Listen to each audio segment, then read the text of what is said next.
Yeah. Papabot here, brown out, Marvel. Wala na daw tubig ang Maria Cristina Falls. So, itong issue natin, may end times na. Pag may kwan pala, eclipse. Ano yan? Good omen or bad omen? Pero ang issue ng mundo, peace, love from Christ Jesus. Amen. Magandang araw sa lahat. April 20. Papabot here. Ayan. Ayan. Almusal tayo. Yeah, okay, good. Itlog kayo ilabay ang panet sa ginagawa ko.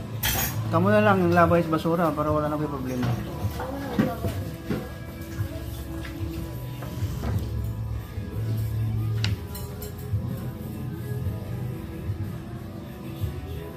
Budlay na iyang style da iya sa ilangan. Ang mga prisoners na sang mga prisoners iya nga Israelites, hindi. Prisoners nga mga nadakpan na nila yung nagahimo sang krimen, amo na nagdamo ang mga prisoners. Dahil tani civilized lang bala, wala lang amo na lang gasalig at mo sa Diyos mo ya kag mag himo kada ka bomba sa lawas mo, palupon bomba sa lawas mo, hindi na mayo. May mga prisoners di bandra kay hindi mayo eh.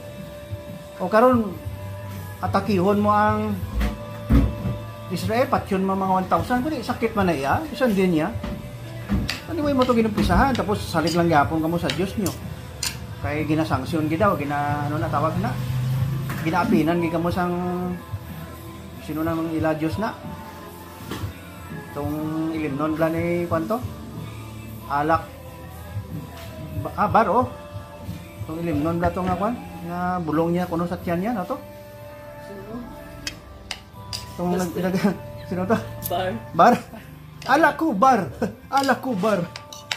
Masinggit ka timo nga alak. Ano tana naman? Lahubog ka. Alak. Bar.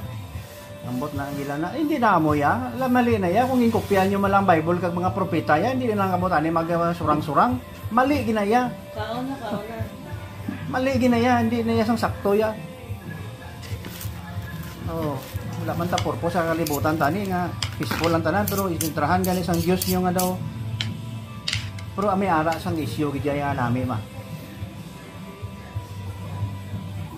Christian ganito yang ilang nga propeta to, kaya lang pagkapatay gin Islam, lain-lain ang ginapang sulat. May ara na siya. Theory lang pero tama siguro to, nami ang tao nga to. Gin Islam lang man eh, naging brutal lang iban di wala.